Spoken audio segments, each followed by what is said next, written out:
Como les decía, el tema de hoy es puerperio fisiológico y lactancia materna. Y vamos a ver cuál es la definición de puerperio. Y decimos que puerperio es el periodo que transcurre. ¿También se escucha bien o es muy suavito? El volumen está bien, ¿no? Sí, doctor, está bien. Doctor. Gracias. Puerperio es el periodo que transcurre después del alumbramiento.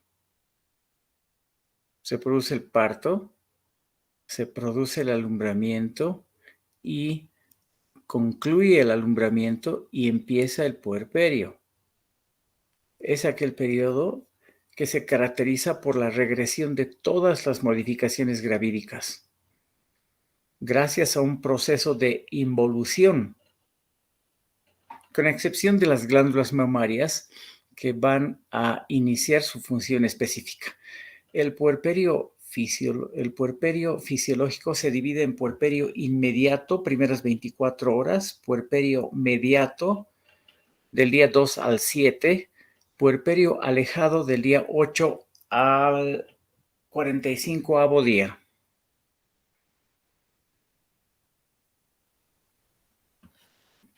Bueno, quiero decirles que son las 7:10.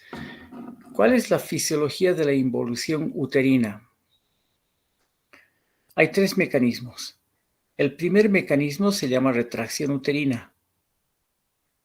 El segundo mecanismo es la contracción uterina y el tercer mecanismo son los factores de coagulación. Con respecto al primer mecanismo, la retracción uterina es un acortamiento definitivo de la fibra muscular uterina, gracias a una acción refleja y gracias a una acción hormonal.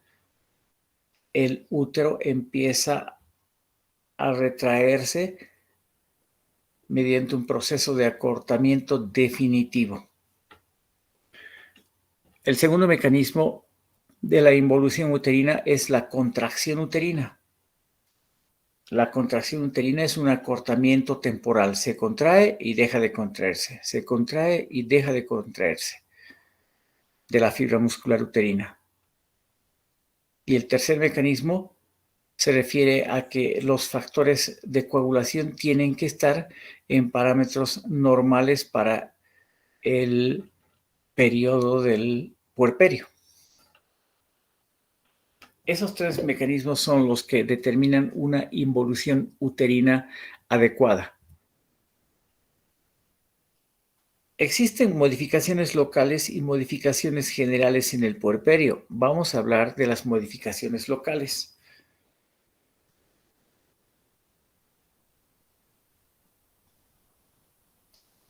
El globo de seguridad de Pinard, que predomina las primeras 24 horas del puerperio,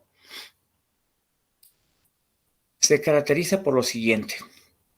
El globo de seguridad de Pinard es un signo del globo de seguridad de Pinard que se manifiesta inmediatamente después del parto, se manifiesta las primeras 24 horas y consiste en lo siguiente. Después del parto, el útero se encuentra a 2 traveses de dedo por debajo del ombligo. La consistencia es firme, elástica, debido a la retracción uterina. Si la mamá o de manera espontánea el útero se torna ante cualquier estímulo de consistencia leñosa o la mamá estimula con un masaje uterino esas primeras 24 horas, el útero se contrae adquiriendo una consistencia leñosa cuando sobrevienen las contracciones, porque el útero sigue contrayéndose las primeras 24 horas para controlar la hemorragia. Este globo de seguridad de Pinard se denomina a las ligaduras vivientes. Este globo de seguridad de Pinard, este signo del globo de seguridad de Pinard, se manifiesta a las primeras 24 horas. El útero sigue contrayéndose cada vez menos frecuente, pero lo sigue haciendo para evitar la hemorragia. Por ejemplo, a las 12 horas después del parto, las contracciones llegan a una frecuencia de una contracción cada 10 minutos. Entonces, el signo del globo de seguridad de Pinar se refiere a la consistencia firme elástica, gracias a la retracción uterina, que cada ciertos minutos se torna leñosa cuando aparecen las contracciones o cuando la mamá se masajea el vientre uterino, el vientre abdominal donde se encuentra el útero.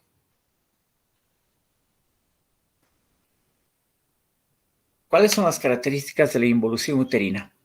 Después de la expulsión del feto y la placenta con las membranas, el útero pesa entre 1,2 kg y 1,5 kg. Mide entre 25 a 30 centímetros en sentido vertical.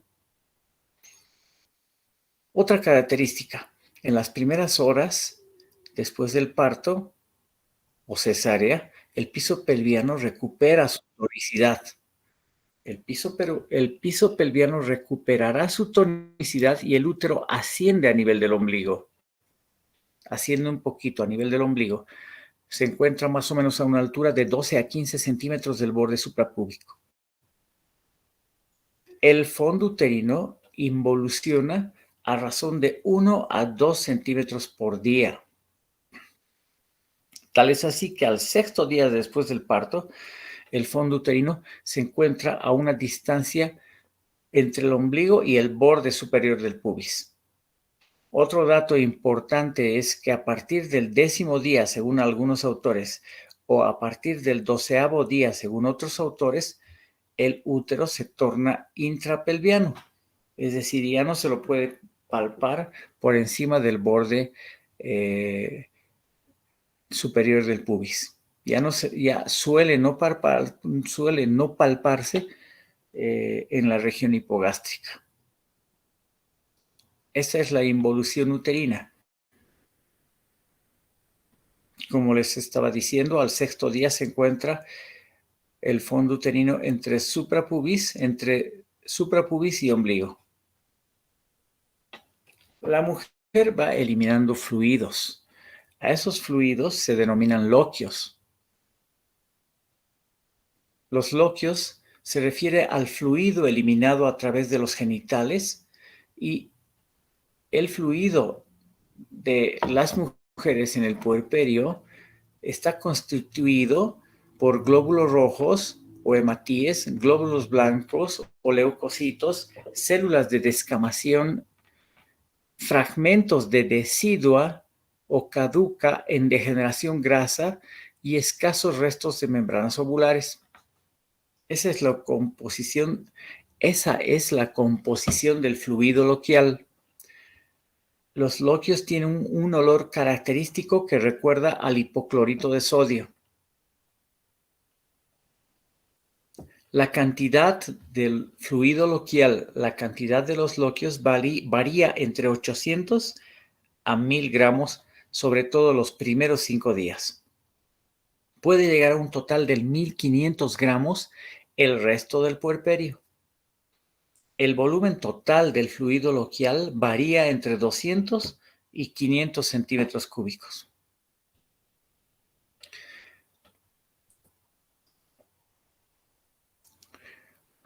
Una característica es la siguiente. Esto es muy interesante lo que les voy a comentar. Al finalizar la 3ª semana después del parto, después de la cesárea, puede observarse un ligero derrame sanguíneo, una ligera pérdida hemática que se denomina pequeño retorno. Entonces, si una paciente se encuentra en consulta externa con el médico y le dice, estoy sangrando, el médico tiene que hacer el interrogatorio y averiguar que el parto, la cesárea, se había producido más o menos 3 semanas antes. Entonces, el médico va a constatar que el estado general de la mujer es bueno, sus signos vitales son buenos y, por lo tanto, solamente se tratará de un pequeño retorno. No se trata de nada malo, no se trata de retención de restos, etc. Por eso nosotros tenemos que saber las características, en este caso, del puerperio. En los loquios están presentes gérmenes, y entre ellos tenemos los bacilos de Döderlein, estafilococos, estreptococos hemolíticos, proteus y colibacilos, cuyo poder patógeno es nulo. Están atenuados estos gérmenes presentes en el fluido loquial. La ausencia de loquios puede significar que por alguna causa existió retención de loquios. Por alguna causa, el orificio cervical interno puede que se haya ocluido, ya sea porque el útero esté en anteversión o retroversión, y a esa ausencia de loquios, a esa retención de loquios se denomina loquiómetra. Loquiómetra es la retención de loquios. Y eso no es normal. Sigamos hablando de la evolución loquial, y los loquios van cambiando de aspecto y volumen a medida que van pasando los días. Según la clasificación de Schwartz y Uranga, tenemos los loquios hemáticos, denominados loquios rojos, que se presentan los primeros 2 días después del parto. Están constituidos por sangre, unto sebáceo, lánugo y restos membranosos. Los loquios serohemáticos, llamados rosados, ya tienen menos sangre, se caracterizan por presentar este aspecto y van del día 3 al día 6 después del parto. Están constituidos por hematíes en menor cantidad, glóbulos blancos, células deciduales y células de descamación. Los loquios serosos, denominados loquios albos, se manifiestan a partir del 7º día y van eliminándose cada vez en menor cantidad hasta el 15º día, pero a veces hasta el retorno a la menstruación. El exudado se va aclarando, menos glóbulos rojos. La clasificación de la evolución loquial de Alvarado. Alvarado da la siguiente clasificación. Loquia rubra cruenta, los primeros 2 días, se caracteriza por sangre casi pura. Loquia fusca, que se manifiesta hasta el final de la primera semana, es de consistencia líquida, color amarronado. Loquia flava se manifiesta hasta el final de la segunda semana, es de consistencia cremosa, color amarillo sucio, flavo quiere decir amarillo. Loquia alba, que se manifiesta hasta el final de la tercera semana, su consistencia es cero acuosa, es de un color blanquecino grisáceo. Y finalmente el agotamiento loquial, que se caracteriza después de la semana 4 a la semana 6 después del parto.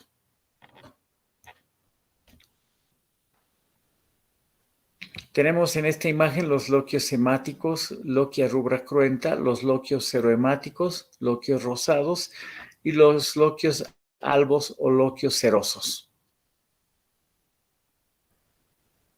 ¿Qué son los entuertos? Los entuertos son dolores producidos por las contracciones uterinas del puerperio. Los entuertos se manifiestan generalmente en las multíparas.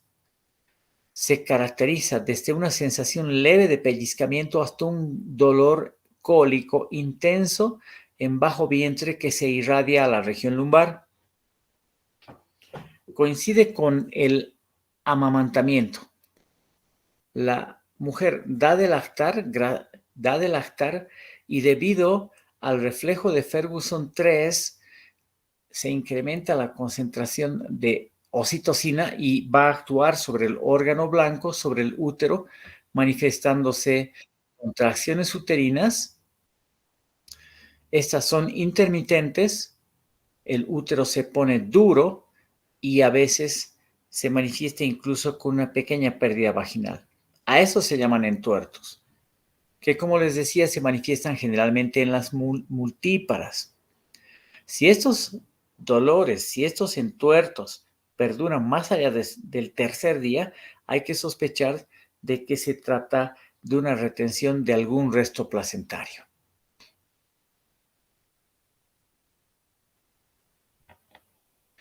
Veamos qué sucede con la pared abdominal, con el cérvix, la vulva y el perineo durante el puerperio. Al principio la pared abdominal es flácida. Los rectos abdominales están separados entre sí. A eso se llama diástasis de los rectos abdominales. El cuello está dilatado, flácido, congestivo el primer día, pero va recuperando poco a poco su consistencia por desaparición del edema y va a alcanzar su longitud y sus características casi normales al tercer día. El orificio cervical interno se cierra a partir del 10º día, según algunos autores, y a partir del 12º día, según otros autores. Por eso no se recomienda tener relaciones sexuales, sobre todo antes de esos días, porque el orificio cervical interno estará entreabierto para permitir la salida del fluido loquial. Los genitales externos, a causa de la imbibición gravídica, estarán edematosos al principio. La vulva presentará excoriaciones en la cara interna de los grandes y pequeños labios. Estas son las características de la pared abdominal, cervix, vulva y perineo. Sigamos hablando de los genitales externos ahora. La membrana himeneal, el anillo himeneal, después del parto, gracias a la salida del feto, la membrana himeneal se desgarra, quedando unas formaciones en forma de papilas y se denominarán carúnculas mirtiformes en el puerperio.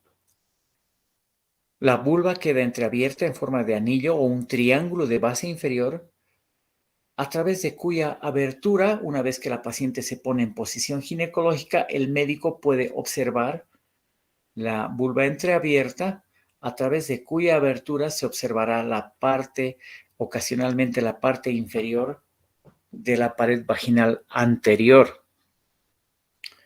Aquellas mujeres que desarrollaron varices vulvares, estas varices van desapareciendo gradualmente. Después de la tercera semana del puerperio, la región vulvar, la región vulvoperinal, irá recuperando sus características normales pregravídicas. La región anal al principio puede presentar un rodete hemorroidal, sobre todo después de un periodo de parto largo y difícil. Bien, ahora vamos a hablar acerca de las modificaciones generales. Veamos qué sucede en la piel y mucosas. La pigmentación de la piel de la cara, de los senos, del abdomen, se van aclarando lentamente. Las estrías que el vientre materno, o en la región del vientre materno, en la parte alta de los muslos, etcétera, se formaron, esas estrías que son rojizas van perdiendo poco a poco el color rojizo e irá adquiriendo un tinte nacarado. Durante el embarazo existe la hipertricosis gravídica y durante el puerperio la hipertricosis gravídica va a ir desapareciendo. La mujer se le cae el vello que desarrolló durante el embarazo. Además de las regiones donde apareció esa hipertricosis, también va a perder un poco de vello de manera parcial en aquellas regiones pilosas como ser en la cabeza, en el monte Venus, etc. Respecto a la temperatura rectal debe ser normal en el puerperio. Puede haber un ligero incremento de medio grado entre 0,5 y 0,7 de grado centígrado el primer día debido a la absorción de coágulos, y entre el segundo y tercer día puede haber también un ligero incremento debido a lo que se denomina la subida de la leche. Los puerperios más fisiológicos son aquellos que se acompañan con una ligera hipotermia, según refieren los autores, 36,4 a 36,8 de grado centígrado. La temperatura axilar, no se recomienda tomar la temperatura axilar porque puede elevarse, sobre todo con el comienzo de la secreción láctea.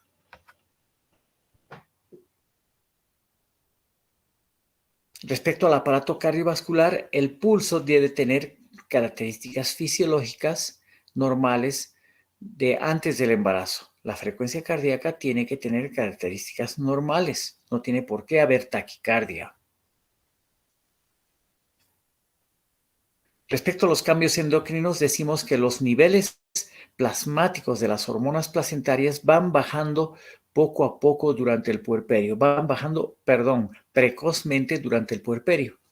Así tenemos que el lactógeno placentario del tercer al cuarto día de puerperio ya está en niveles plasmáticos bajos. La hormona gonadotrofina coriónica subunidad beta ya se negativiza entre los días 11 y 16 después del parto. La caída de los estrógenos es rápida.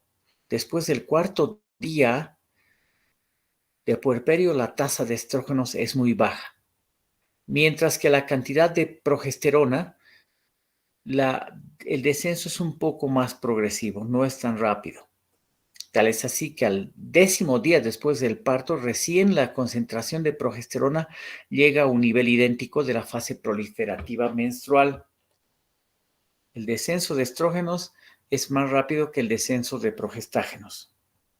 La concentración de la hormona folículo estimulante es ligeramente mayor en la mujer que lacta en relación con la mujer que no lo hace. La concentración de hormona folículo estimulante es ligeramente mayor en la mujer que da de lactar en relación con la mujer que no da de lactar. Respecto al aparato urinario, en los 2 a 3 primeros días después del parto, por aumento del volumen vascular renal, se produce lo que se denomina la poliuria fisiológica del puerperio debido a un aumento de la diuresis. Los primeros 2 o 3 primeros días la mujer orina en volúmenes incrementados. La mujer puede puede miccionar entre 1.500 centímetros cúbicos a 2.000 centímetros cúbicos por día, sobre todo aquellas mujeres que estaban bastante dematizadas durante el embarazo.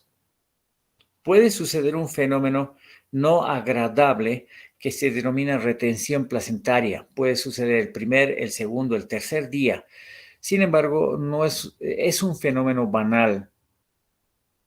La mujer por alguna causa no micciona. Puede ser por hipotonía del esfínter vesical y llega a emergencias con un dolor intenso en bajo vientre. Entonces, el médico inmediatamente constata y verifica que la vejiga está muy distendida. Tanta capacidad de distensión tiene la vejiga urinaria que puede encontrarse incluso a nivel de la región umbilical. Esos fenómenos son secundarios a veces a lesiones mínimas por compresión del trígono vesical o de la uretra durante el periodo expulsivo. Cuando la mujer ingresa a emergencias con dolor importante y con globo vesical, entonces hay que atender en emergencias y colocar una sonda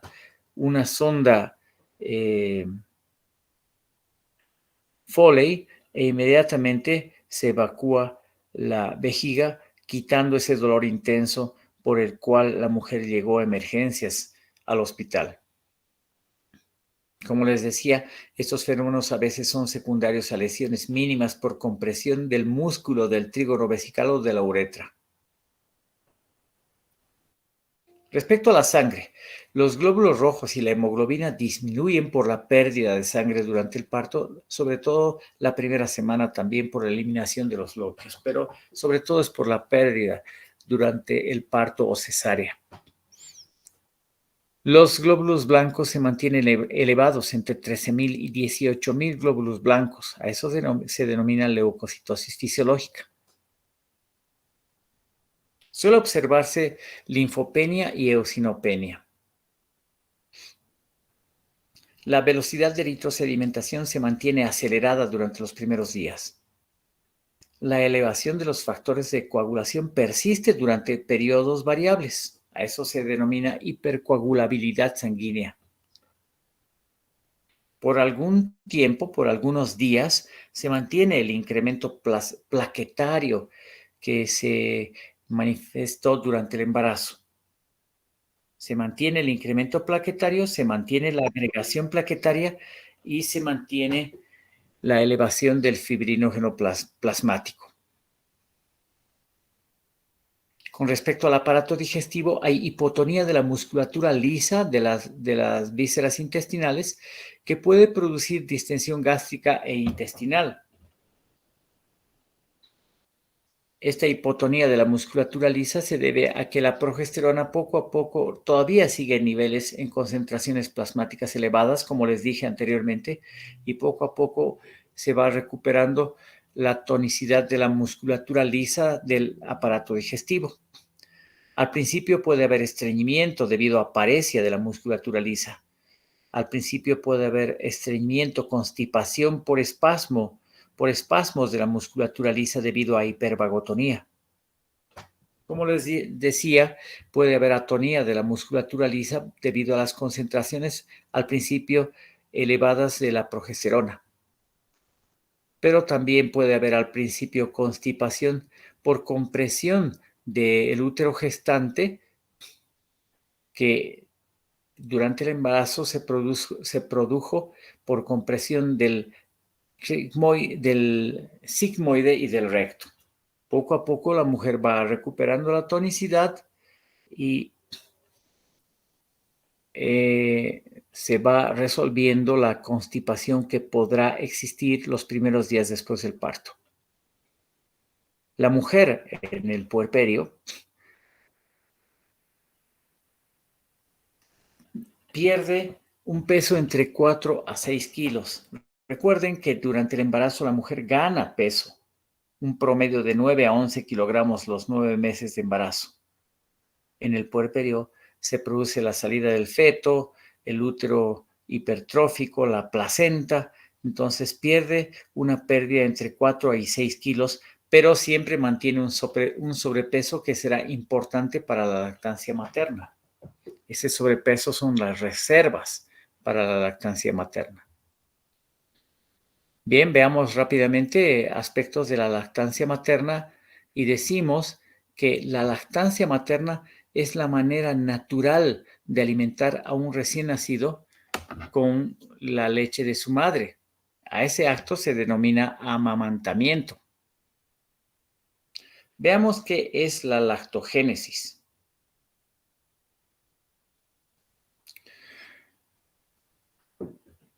Se refiere al inicio de la producción de la leche. Tenemos la etapa 1, denominada también mamogénesis. La etapa 1 se manifiesta durante el embarazo y se caracteriza por la facultad de producir lactosa.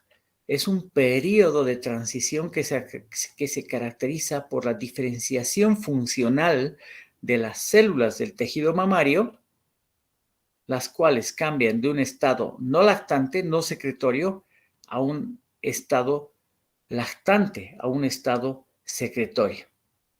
Durante los 9 meses de la gestación se produce poco a poco la etapa 1 de lactogénesis, denominada también mamogénesis. La prolactina es importantísima y necesaria para que se establezca este periodo de la lactancia. El cortisol, la insulina, las hormonas tiroideas, la hormona del crecimiento también han demostrado tener algún rol en la lactogénesis. Sigamos con la lactogénesis. Tenemos la etapa 2. La etapa 2 de la lactogénesis se manifiesta después del parto. Acontece durante los 2 a 5 días después del parto. Durante el embarazo, la acción de estas hormonas, sobre todo prolactina y las hormonas que ya les había comentado, hormona del crecimiento, por ejemplo, hormonas tiroideas, etcétera, cortisol, insulina, hormonas tiroideas, hormonas de crecimiento, pero sobre todo prolactina, durante el embarazo estas hormonas están inhibidas por las hormonas placentarias. Y después del parto cae, como había dicho, el nivel de los estrógenos y el nivel de progesterona, entonces desaparece el freno inhibitorio a la prolactina sobre todo, lo cual produce la iniciación de la producción láctea.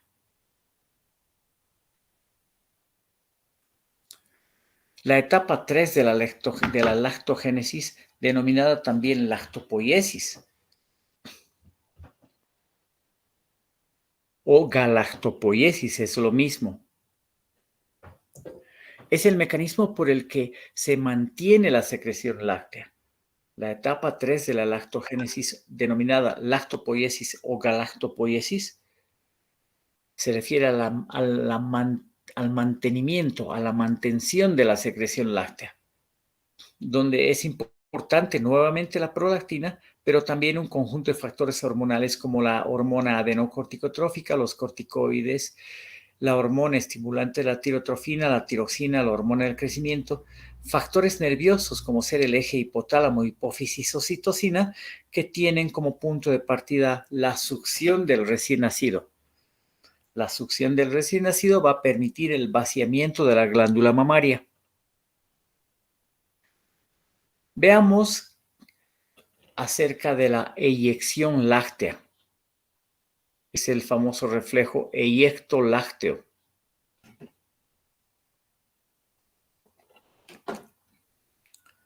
La eyección láctea es la expulsión de la secreción láctea desde los alvéolos a los conductos galactóforos, al pezón y a la boca del recién nacido.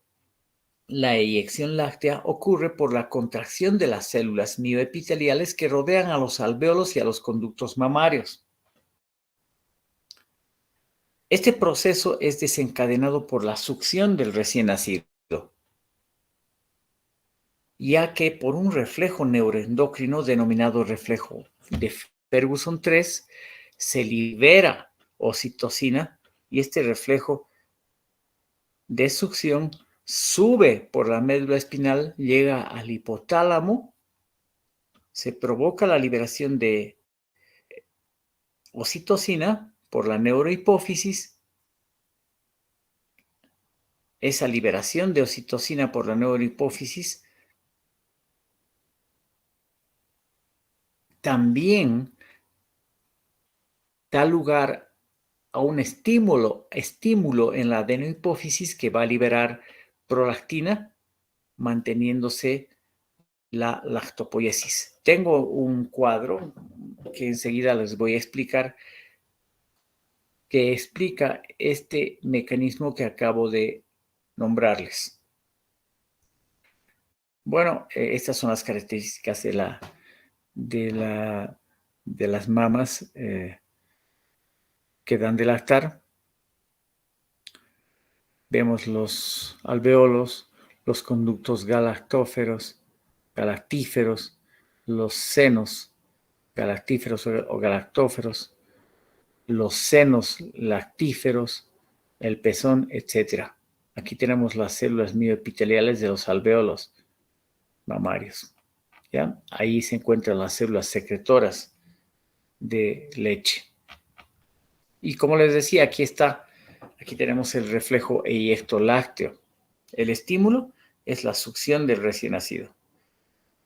La succión del recién nacido produce un reflejo nervioso, un estímulo neuronal que sube por vía aferente por el cordón espinal, sube por el tronco cerebral y llega al hipotálamo, donde se encuentra el núcleo supraóptico y sobre todo el núcleo paraventricular.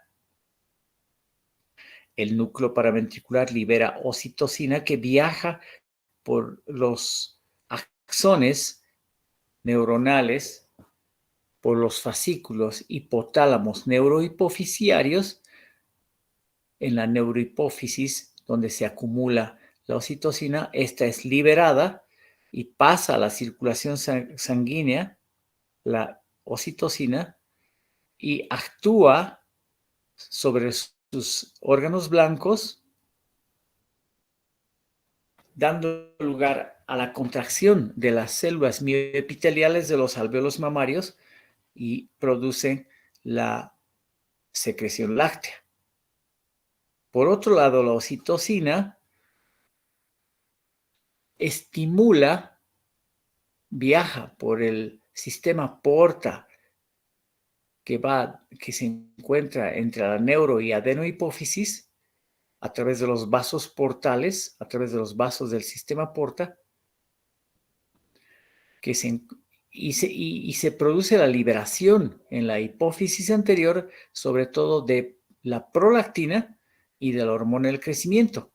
El incremento de las concentraciones de prolactina va a condicionar de que se mantenga la secreción láctea durante todo ese periodo del puerperio, que se denomina galactopoiesis.